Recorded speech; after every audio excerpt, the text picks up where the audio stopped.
সমস্ত চিকেনগুলোকে টুকরো করে নিয়ে এবারে আমি ম্যারিনেট করে নেব। আর এই চিলি চিকেনে কিন্তু ম্যারিনেটটাই হচ্ছে প্রধান। যত ভালো ম্যারিনেট হবে তত কিন্তু খেতে ভালো হবে। আমি দিয়ে দিলাম স্বাদ মতো নুন। তাই তোমরা অবশ্যই পুরো স্টেপগুলো লক্ষ্য করো, তাহলেই বুঝতে পারবে। আচ্ছা, দিয়ে দিচ্ছি আদা রসুনের পেস্ট। এখানে আমি বড় চামচের 2 চামচের মতন আদা আর রসুন পেস্ট করে রেখেছি। আর দিয়ে দিচ্ছি কাঁচা লঙ্কার পেস্ট। এখানে আমি 3-4টে কাঁচা লঙ্কাকে এভাবে পেস্ট করে নিয়েছি। দিয়ে দিলাম ছোট চামচের 1/2 চামচ শাহি গরম মশলা। দিয়ে দিলাম ওই ছোট চামচেরই 1 চামচ গোলমরিচের গুঁড়ো।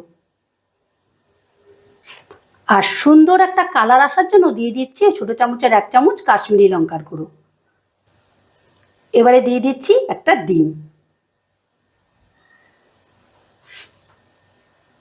দিয়ে দিলাম অল্প একটু তেল। এখানে বড় চামচের 2 চামচের মতন সাদা তেল নিয়ে নিয়েছি।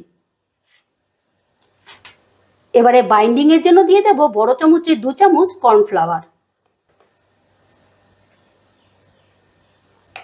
আর দিয়ে দিচ্ছি 1 চামচ ময়দা।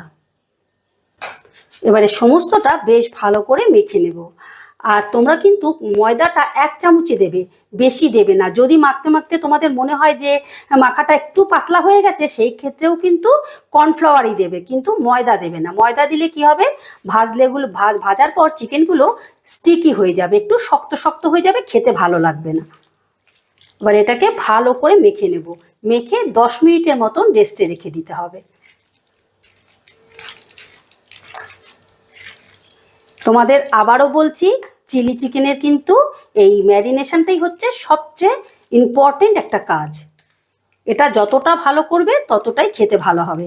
তাই স্টেপগুলো আমি যেভাবে করেছি এইভাবে করে নেবে, দেখবে একদম 100% রাইট।